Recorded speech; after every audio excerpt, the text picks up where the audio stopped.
My mother had insisted on this family dinner. Something important to discuss, she'd said. Now I understood why all four of my siblings were here on a random Tuesday night. Before we eat, Dad said, standing at the head of the table, your mother and I have an announcement. My older brother Jake leaned forward eagerly. My sisters Rachel and Sophie exchanged knowing glances. My younger brother Tyler was already scrolling through his phone, barely paying attention. I sat at the far end, wine glass in hand, watching this unfold with growing curiosity. As you all know, we've been thinking about our future, Mom began. This house is too big for just the two of us, and frankly, the maintenance is becoming overwhelming. The house. A sprawling Tudor revival on Westchester Drive. 6 bedrooms, 4 baths, an acre of property. The house where we'd all grown up. The house my parents had owned for 30 years. Or so they thought. So we've made a decision, Dad continued. We're going to divide the house among you kids. Multi-generational living is making a comeback, and we think it's time this family lived together again. Jake actually clapped. That's amazing. Madison and I have been looking for more space since the twins were born. Perfect timing, Mom said warmly. We're giving you and Madison the master suite. It's the biggest bedroom and you'll need the space with 2 babies. Rachel raised her hand like she was in school. What about me and David? You'll get the 2 bedrooms on the 2nd floor, Dad said. One for you, one for your home office. We know how important your remote work is. Rachel beamed. Sophie was practically vibrating with excitement. Sophie, you and Marcus get the guest suite over the garage, Mom continued. It's like a separate apartment. Very private. Oh my God, that's perfect. Sophie squealed. Tyler, you get the basement bedroom, Dad said. We'll finish it properly. Add a bathroom, a small kitchenette. Your own bachelor pad. Tyler finally looked up from his phone. Seriously? That's sick. 4 siblings assigned. 4 spaces claimed. I took a sip of wine and waited. Mom turned to me with a tight smile. And Vanessa, we know you're very independent, so we thought you'd appreciate the sunroom. We can set up a daybed and you'll have your own entrance through the back patio. The sunroom. A converted porch with windows on 3 sides. No heat. No real walls. Basically a glorified greenhouse. The sunroom, I repeated flatly. It's actually quite charming. Mom said brightly. Lots of natural light. You're always working anyway, so you won't be here much. Jake pulled out his phone. Should we start planning the move? Madison's been packing already. We can be here by next month. Hold on, I said quietly. Before everyone starts packing, can I ask something? What is it, honey? Mom's voice had that patronizing edge I'd heard my entire life. Who exactly is giving away the bedrooms? Dad frowned. Your mother and I, obviously. It's our house. Is it? The table went quiet. What kind of question is that? Dad's voice had an edge now. We've lived here for 30 years. You've lived here for 30 years. Past tense. I pulled out my phone and opened my email. Dad, when did you last check the actual property deed? I don't need to check the deed on my own house. Actually, you do. Because things change. I scrolled through my messages. Let me ask you something else. Do you remember 2 years ago when you were having financial trouble? The property tax bill that was 6 months overdue. Mom's face went pale. That was a temporary cash flow issue. It was $47,000 in back taxes plus penalties. The county was about to put a lien on the house. You called me crying at midnight, remember? Dad sat down heavily. We worked that out. I worked it out. I paid the back taxes. All $47,000, plus the $18,000 penalty. Then I paid off your home equity loan. Another $180,000. And then I bought the house from you for the remaining mortgage balance of $290,000. Complete silence except for the sound of Tyler's phone hitting the hardwood floor. What? Jake's voice cracked. I turned my phone screen toward them, showing the county property records. This is the deed recorded with the county clerk 23 months ago. Owner of record, Vanessa Marie Chin. That's me. Rachel grabbed the phone out of my hand, staring at the screen. This can't be real. It's very real. Public record. You can look it up yourself. Property ID number 847-3392-0016. Purchased March 15, 2 years ago for $515,000 total. covering back taxes, penalties, the equity loan, and the remaining mortgage. Sophie looked like she might faint. Mom? Dad? Mom's hands were shaking. That was supposed to be temporary. You said you were helping us. I was helping you. By buying your house before the county seized it. You signed a quitclaim deed transferring full ownership to me. You were there at the closing, Dad. You signed the papers. I thought we were refinancing. Dad's voice rose. The lawyer said something about restructuring. The lawyer said you were transferring ownership to avoid foreclosure. You heard what you wanted to hear. Jake pushed back from the table. So you're saying you own this house? The whole thing. Every square foot. I've been paying property taxes, insurance, and maintenance for 2 years. New roof last summer. $38,000. HVAC replacement. $15,000. Foundation repairs. $22,000. Total investment of $590,000. Tyler had gone completely white. But we were going to move in. You were going to move into my house without asking me. Slight difference. Rachel's voice was shrill. Why didn't you tell us? Tell you what? That I saved Mom and Dad from losing everything?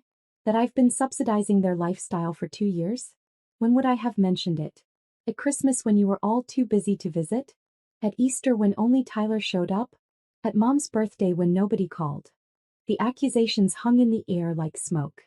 This is insane, Jake said. You can't own the family house. I don't just own the family house. I pulled up another document. I own a real estate portfolio worth $2.1 million. This house, plus 3 rental properties downtown, plus a commercial building on 5th Street. But you wouldn't know that because none of you ever asked what I do for a living beyond something with finance. You said you were an analyst, Sophie protested weakly. I am an analyst. A senior investment analyst who makes $220,000 a year. Who's been investing in real estate since I was 26. Who built something substantial while you all assumed I was barely getting by. Mom found her voice. You let us think we still owned it. For 2 years, you let us believe this was our house. You never asked. You've been living here rent-free and I've been paying every bill. I was trying to let you keep your dignity. But apparently that courtesy made you think you could give away my bedrooms. Dad's face was red. We're your parents. How can you do this to us? Do what? Save you from foreclosure? Pay your debts? Maintain your property? Or refuse to let you divide up my house like it's community property? Under the table my phone buzzed. A text from my attorney, Marcus Webb. Documents ready. Should I proceed? I typed back. Yes. Send everything. What happens now? Rachel asked, her voice small. Now you all go home. To your actual homes. Not my house. You're kicking us out? Mom's voice broke. We're your family. I'm not kicking you out. You can't be kicked out of somewhere you don't live. But Mom and Dad. I looked at them directly. We need to have a different conversation. About rent. About expectations. About the fact that I've been your landlord for 2 years without any of you knowing it. Rent. Dad looked like I'd slapped him. You want us to pay rent? Market rate for a house this size is $4,200 a month. I'll give you a family discount, $2,500. First month due in 30 days. We can't afford that. Mom cried. Then you need to downsize. There are nice 2-bedroom condos in Riverside for $1,800 a month.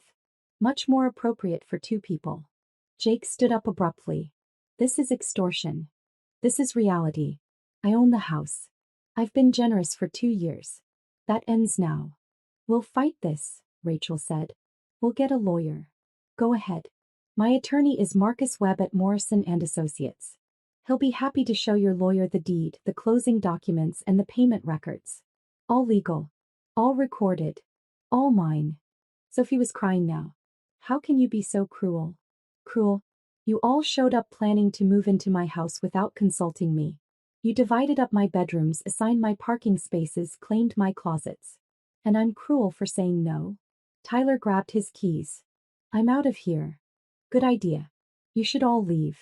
This is still my parents' home until we work out new arrangements. But it's not your future housing solution. One by one my siblings left. Jake slammed the door. Rachel was on her phone calling her husband before she reached her car. Sophie left crying. Tyler peeled out of the driveway. Mom and Dad sat in stunned silence at the dining table. The lasagna had gone cold. The family dinner had imploded. I can't believe you did this, Mom finally said. At a family dinner. In front of everyone. You announced housing assignments at a family dinner. In front of everyone. I just corrected the facts. We're your parents, Dad said weakly. Doesn't that mean anything? It means I spent $515,000 saving you from foreclosure. It means I've spent another $75,000 on maintenance and taxes. It means I've let you live here free for 2 years while I paid for everything. That's what it means. Mom's face crumpled. Where are we supposed to go? You're not going anywhere yet. But things change. You can stay here, but you'll start contributing. Or you can downsize to something you can actually afford. We built a life here, Dad said. 30 years of memories. Our children grew up here. I know. That's why I bought it instead of letting the county take it. But that doesn't make it yours anymore. It makes it mine. The truth settled over them like a heavy blanket. When do you need an answer? Dad asked quietly. Take a week. Talk to a financial advisor. Figure out what you can actually afford. Then we'll discuss terms. Mom stood up shakily. I need to lie down. She left the room without another word. Dad started clearing the table mechanically, his movements slow and defeated. For what it's worth, he said without looking at me, we really didn't know you owned it. I signed papers, but I don't know what I thought. That it was some kind of loan arrangement. That we'd still own it somehow. You signed a quitclaim deed, Dad. It's pretty clear. I wasn't thinking clearly. We were about to lose everything. I just signed whatever the lawyer put in front of me. And then you never looked at it again.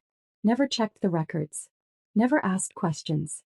You just let me handle everything and forgot about it. He finally looked at me and I saw how old he'd become. You were always so independent. So capable. We thought you didn't need us. I didn't need you. But I saved you anyway. And you thanked me by trying to give away my house. That was your mother's idea. She thought if we could get everyone living here together, we'd be a family again. Like when you were all kids. We're not kids anymore, I said. You can't force a family bond that doesn't exist. Dad put down the plates. What you said about the investment portfolio, is that true? Every word. I've been building it for 6 years. Started small, reinvested, grew it. This house is my biggest asset, but not the only one. We had no idea. You never asked. You all thought I was the struggling single daughter with a boring finance job. It was easier than seeing the truth. He looked down. I'm sorry, for not seeing you, for not asking, for taking you for granted. It was the first real apology I'd ever heard from them. I know, I said. But sorry doesn't change the facts. I own this house. Start treating it like that's real. Within an hour my phone exploded. Jake. This is bullshit. Rachel, how could you humiliate us? Sophie. Mom's crying. Are you happy? Tyler. Guess the sunroom wasn't good enough for you. I blocked Jake and Rachel. Left Sophie's message unread. Replied to Tyler. The sunroom wasn't even a bedroom. Think about that. Marcus called later. I sent your parents the ownership papers. Certified mail. They'll get them tomorrow. Good. I also drafted lease papers. Month to month $2,500 rent, 60 days notice, utilities included. Perfect. Your siblings are going to lose it. They already have. Jake's threatening to sue. Rachel called me a sociopath. Sophie says I'm ruining the family. Are you? No, I said. I'm just done being invisible. Marcus chuckled. You handled that dinner better than I would have. I wanted to see how far they'd go. Turns out, pretty far. That night I drove to my real home. A loft downtown. 2,000 square feet, city view. The place none of my family had ever visited. They never asked. 3 days later Dad called. We got the documents. And we've been looking at finances. Your mom doesn't want to leave, but we can't afford $2,500 a month. Then you'll need to adjust your budget. That's how it works. He sighed. There's a retirement place in Pleasantville. 2 bedrooms, $1,600 a month. Your mom cried, but it's nice. Maybe it's time. When are you moving? In 60 days if that's okay. That's fine. What about the house? I'll sell it. Or rent it out. It's too big for just 2 people. He paused. Your mom wants one last dinner. Just us 3. She wants to apologize, for real this time. I'll think about it. That's more than we deserve. He was right. But I went anyway. 3 weeks later I sat in the same dining room. Fewer plates. Same lasagna, but homemade this time. Thanks for coming, Mom said stiffly. Sure. We ate in silence until she set down her fork. I need to say this. I nodded. We failed you, she said. We took you for granted. We ignored your success. You saved us and we pretended it didn't happen. Then we tried to give away your house. Her voice shook. You were always the easy one. So we focused on the others. We thought you didn't need us. We stopped paying attention. Dad took her hand. We were embarrassed, Mom said. Ashamed that you had to save us. So we pretended you didn't. We thought that dinner would fix the family. We didn't think about how it made you feel. It wasn't even a real room, I said softly. I know, she whispered, crying. You deserved more. You deserved respect. Instead, we gave you a sunroom. You could have just asked, I said. Before dividing up my house. I would have said no, but at least you would have asked. Dad nodded. We should have asked. About everything. We stopped seeing who you were. It wasn't perfect, but it was real. I'm not giving you the house back, I said. We don't expect you to, Mom said. We just want you to know we understand now, what we did and what we lost. What did you lose? She looked at me. You're not coming to Christmas, are you? No, I said. Not while they're still angry about losing something that was never theirs. We understand, Dad said. If you ever want to visit, we'll be in Pleasantville. Unit 247. It wasn't forgiveness. But it was a start. 6 weeks later I stood in the empty house. My parents had moved out. The rooms echoed with memories. 3 offers already, each above asking. My phone buzzed. Sophie, I'm sorry. I understand now. Can we talk? Maybe I texted. Give me time. Another buzz, from the investor. Final offer. $780,000 cash, 30-day close. I looked around the quiet house one last time. The kitchen, the old bedroom, the sunroom glowing with light. Then I glanced at my portfolio app. My other properties, my savings. My life. Till I texted back. Send the contracts. The house would belong to someone else soon. But the lesson would stay with me. Sometimes saving your family means saving yourself first. Sometimes love means walking away. The sunroom glowed as I left. They'd offered me a greenhouse.